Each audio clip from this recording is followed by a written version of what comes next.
Vamp, Chapter 1. I stood there staring at the large world map hanging on my wall while fiddling with a dart I had in my hand. The map was 8 feet by 6 feet and was exactly that, a map of the world. Over time I had accumulated a number of green X's which were scattered across the map. It was a timeline of my life and wherever the dart decided to land. My number one rule: never stay in a city or state longer than a year.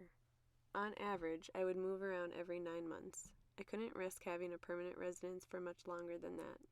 I know that I could be found easily, and it's best to just keep moving. I closed my eyes and spun around a few times, stopped, and threw the dart at the map. When I opened my eyes, they scanned across the countries, quickly searching for the red fins of the dart. In the corner of my eyes, I saw it, and it drew my eye to the top left of the map. Alaska was the place the dart had chosen. There were no X's anywhere near Alaska, so at least it would be someplace new. I walked up to the map, looked at the closest surrounding cities by the dart, and decided to travel to Good News Bay. It was a city right on the coast of Alaska and the Bering Sea. I pulled the dart out of the wall, pulled the tacks from the corners, folded it up, and put it in my bag. Packing wasn't really a problem, and my Jeep was already loaded up. I didn't have very many valuable items. More or less the only thing I truly cared about was the locket that constantly hung around my neck. Otherwise, as far as I was concerned, I had created the idea of being a minimalist. Other than the necklace, I only have a few pieces of clothes, shoes, my extra bottles of blood, and some knickknacks, which I had already thrown in my vehicle. I climbed into the driver's side of the Jeep and made sure I had my music ready to play. I put the key in the ignition and turned it. I was off to Alaska. The highway and scenery that I had grown accustomed to slowly fell into the distance, and before I knew it, nothing looked familiar. Before I knew it, my fuel light was ringing, and it was then I snapped back into reality. Generally, when I drive, I tend to think back in time to that first month as my new self. I remember how I didn't know my own strength, and I would wind up breaking glasses in my hand, squeezing hands too hard when greeting, and closing one too many doors too hard. It took me a while to get everything under control. What was even stranger was not breathing anymore. I don't need air, yet I still breathe, not only to make me look human, but just out of pure habit. All in all, I can't complain. There are so many who have it worse than I. I am technically 98 years old, but stuck in the body of a 23-year-old. Boo-hoo, right? I have more money than I know what to do with. So much that I donate 75% and still have millions in the bank. I don't dabble in illegal affairs and mafias to earn my money. I buy houses that need to be fixed up and sell them for about 3 times what I paid for. I also managed to score some amazing compound interest savings accounts in Switzerland back in the 50s, so I'm set. When people make comments about the amount of work I could accomplish in such a short span of time, I just smile and thank them. People have no idea how much work you can get done when you don't have to sleep, and don't need help, since I can take down a wall with my bare hands and lift things 5 times my own weight.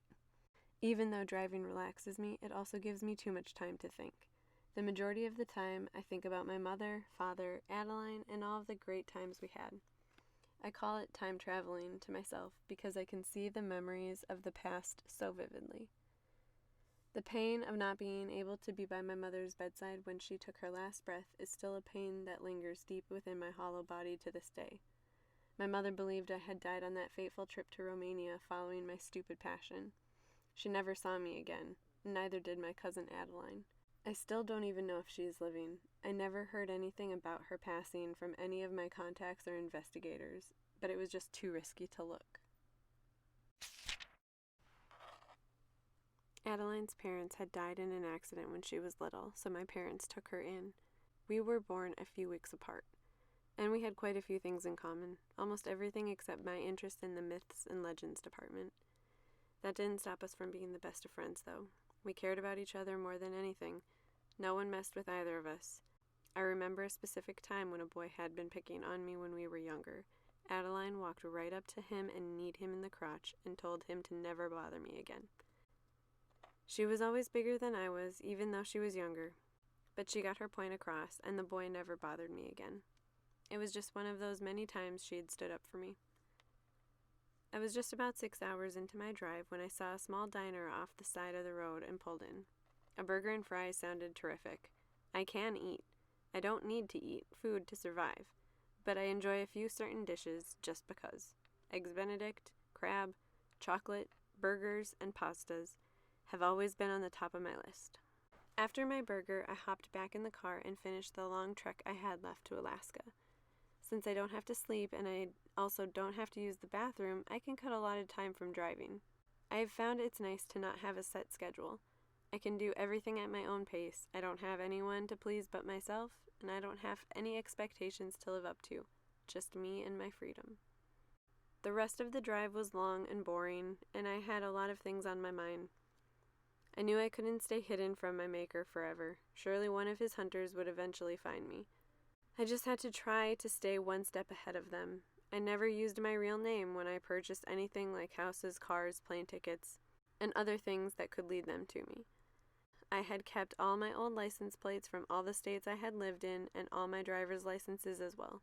I also have people who can make me a new identity at the drop of a hat, and I pay them good money to do it with no questions asked. I found myself thinking about the memories from the first few years I was a vampire. Vladimir had forced me to stay with him after my father had died. He threatened that if I ever left him, he'd come after me and the family that I had left. I was too scared to disobey him, so I followed his orders for a while. I was forced into a lot of things by him, like sex, killing, and torture. I didn't find him attractive in any way, shape, or form. He was short, with these big gray eyes, which all vampires have, but he had the longest and most pointed nose I'd ever seen in my life, a thick mustache above his thin red lips, and long curly black hair that was always dirty. He, however, found me to be the most beautiful woman he'd ever laid eyes on, which I found to be quite comical. Once he realized I was planning on trying to escape, he commanded me to stay with him. When your maker commands you to do something, you must obey. It took me years and years to finally be able to defy one of his commands. I would get headaches from trying to defy him, and then one day I felt a warm sensation as though hot water was being poured over my head and down my spine, and I was no longer bound by his word. There was obviously something different about me compared to other vampires. I couldn't specifically figure out what it was, and I still don't know what happened to this day, but I didn't want to stick around and try and figure it out. I wanted to be free. Even though I was happy to be free of Vladimir, I was upset that I had lost everyone I had ever known. I thought it best that I go on with my life and my family just believe that my father and I had passed away. I forced myself back into the present and made myself concentrate on the road in front of me. I flipped my iPod on and let the music flow around me. I'd be in Alaska soon enough and I'd have to start a whole new life once again. I arrived in Good News Bay around 11:30 a.m. and used my GPS to find a real estate office. Turns out there was one right on the main street in town and I could have found it on my own. It wasn't one of the nationally known companies, it was just a small independently owned company called Dream Homes. I parked on the side of the road and went in. The door made a bell noise when it opened and there was a tall, slender woman standing over the front desk talking to her secretary. Why, hello, I'm Jill. Can I help you with anything? Yes, I'm looking at purchasing a house here in town. I'm Gretchen. I just arrived here from Baton Rouge, I said while shaking her hand. Well, if you'd follow me over this way, we can see if there's anything that interests you, she said, leading me to the far wall of the office that had about 15 pictures of houses for sale.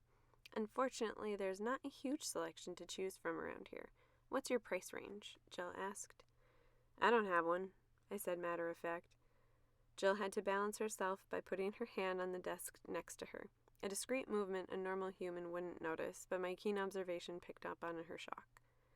She got a hold of herself rather quickly and said, I'm positive we'll be able to find something for you in town.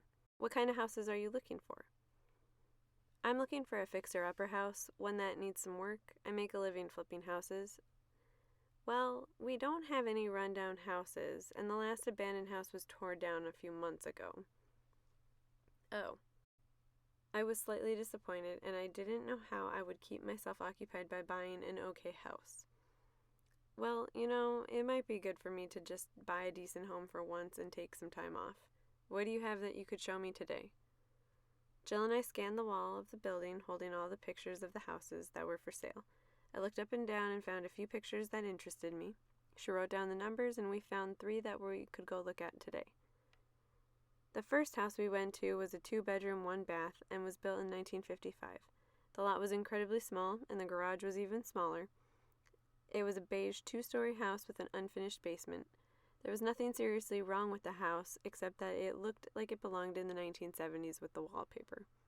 The bedrooms were a decent size, but not what I was looking for. It did have a darling little dining room area, though. I think I'll keep this one on the list, but let's keep looking. The next one I want to show you is across town. The second house was very old-fashioned with arched doorways and original hardwood floors. It had a much bigger lot, 2 bedrooms and 2 bathrooms, and a decent-sized kitchen that needed a few minor upgrades. It had a beautiful white fireplace and oak mantel. There was a charming little dining room with a window seat, and there was an adorable little sunroom on the front of the house, which the current owners had filled with books and an extremely comfortable couch. If I decided to put an offer in on this house, do you think they'd leave some of the books and this couch? I asked Jill while we were getting back into her car. It had been an oversized brown suede couch with big matching pillows. I don't see why they wouldn't, Jill said happily. The next house won't need any real work done to it. It's rather new. The people who built it moved to a different part of Alaska, and they've been dying to sell it for months. The third house we looked at had a view of the ocean. It was a colonial-style house. It had 4 bedrooms, 4 baths, and hardwood floors with a big red brick fireplace in the living room. It was open and airy. The kitchen had black appliances and cherry cabinets with an island and dining bar. It was my favorite of the houses we'd seen, and in my top 5 favorites of all time, which should tell you something. And the price tag wasn't a problem for me, I said as I walked around the empty living room and looked out the windows to take in the view of the ocean. Yes, it is. It's been on the market forever. No one around here can really afford anything like this, Jill said. And I'm sure they would take first asking price. I could definitely afford the house, and it might be nice to take a break from flipping houses for a while. It also occurred to me that if I bought this house, the commission would surely help out Jill's income as well. Why not do something for someone else? I'll take it. Really? Said Jill. I didn't have to turn around to know that she had a surprised but excited expression on her face. That's perfect. The owners will be so pleased. Why don't we head back to the office and sign the papers? I'm sure we can have you in here by the end of the week, Jill said as she headed for the door. I followed, feeling excited about it. I was going to be the owner of a beautiful home and have some time to relax, whatever that meant. After we signed the papers, I made my way back to my Jeep and continued driving down the main street. I was going to have to find a place to stay until I could move into my new home. Luckily, there was a cute little bed and breakfast just down the road. There was a teenage girl working at the counter. She was engrossed in her iPhone and didn't even acknowledge my walking into the building. When I got up to the desk, I leaned in towards her and asked, "What you playin'?" The girl jumped in her chair and looked up at me. Her eyes were dark blue and they were as big as silver dollars. "Sorry, I didn't mean to scare you." "It's okay. I shouldn't be playing on this anyway. What can I do for you?" she asked, regaining her composure.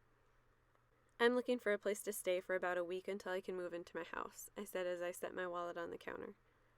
"Well, we've got rooms available. One is just a basic bedroom, the second is a bedroom that has a fireplace, and the third is a master suite. It has a fireplace, porch that looks out at the backyard, and a bathroom. I'll take the master suite." "All right. It'll be $90 a night. Breakfast is served from 7 to 10 a.m. in the dining room, and dinner is served from 5 to 9 p.m. Here's a menu of what will be served each day of the week," she said as she handed me a slip of paper. I looked down at it. Tonight they would be serving broccoli cheese soup with baked potato and chicken. It sounded delicious. "Here's the key to your room, and you can pay when you check out. Do you have any idea how many days I should book you for?" she asked as she looked back at the computer screen. "I'll probably need to stay here for at least a week," I responded. She did some more typing and then looked up at me and said, "All right, I can take you upstairs." She got up from her chair and we headed towards the staircase, and she asked, "So where did you move from?" "Louisiana." She stopped on the stairs and looked back at me with a raised eyebrow. "What made you decide to move here?" I threw a dart at a map, I said as I adjusted the bag on my shoulder. "Oh, I didn't think people really did things like that. she said, turning around and heading back up the stairs.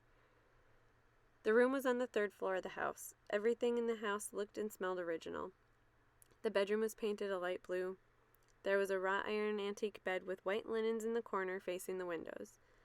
There was a cherry wood desk next to the bed with an old Tiffany lamp in the corner. There were French doors that led to the balcony that overlooked the backyard, and they were draped with crisp white linens. The only thing in the room that looked modern was the TV across from the bed. Is this house all original? The majority of the house is. A few things have been replaced, but we've tried our best to keep the house original. It's been in our family for generations, so all of the furniture is from the 1880s, when the house was originally built, except for the mattresses on the beds, and the TVs, and the internet. Cool. I turned and looked around the room, taking it in. The wireless internet password is on the desk over by the bed, and if you need anything, you can press this call button by the door and someone will come and help you. Thank you, I said. She nodded and walked out of the room. I locked the door behind her and unpacked the bag I had brought in. I put my clothes in the dresser drawers, took out the travel cooler that was filled with my extra blood bottles, and hid it in the back corner of the closet. I brought my hygienic bag to the bathroom, and I was pleased to see a clawfoot tub and pedestal sink. I walked over to the tub and turned on the hot water and threw some bubble bath in. When the water had filled up the tub enough, I climbed in and soaked. Stepping out of the tub 20 minutes later, I wrapped myself in a terry cloth towel and set up my laptop on the desk. I flipped through the TV channels, but I couldn't find anything entertaining to watch. I checked the time on my watch and realized it was almost 8 o'clock. I remembered that I thought their dinner had sounded delicious, so I decided to head down to the dining room. When I got to the dining room, I found it empty. I must be the only guest, I thought to myself. Hello? Someone called from the kitchen. I turned around to see an older lady come out of the kitchen door. Well, hi, you must be Miss Van Marken. I'm Gloria, she said, extending her hand for me to shake. I took her hand and said, Please call me Gretchen. Am I too late for dinner? Oh, not at all. Take a seat and I'll bring it right out to you. She headed back to the kitchen and I took a seat at the table. As I was getting comfortable in the seat, Gloria walked out of the kitchen with a tray of food. Here you go, ma'am. What can I get for you to drink? She asked, looking down at me. Milk, please, I said. And please, call me Gretchen. She smiled.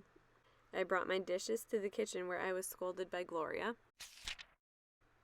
You didn't need to bring those in here, she exclaimed. Tomorrow, just leave them on the table and I will collect them when you're done, she said as she was scooting me out of the kitchen. After I left the dining room, I headed up to my room and decided to do some research on good news and Alaska in general. I sat at the computer until I saw the sky turn red through the French doors. It caused the room to light up and I could see the flecks of dust and particles floating through the air. The light even illuminated a small spider web in the far corner of the room. I closed my computer and watched the light move and shift along the walls of the room. I found myself wondering who I would be meeting here, what the next year of my life would be like. Several hours later, when I saw the bright blue sky peeking through the window, I rolled out of bed and started down to the dining room for breakfast.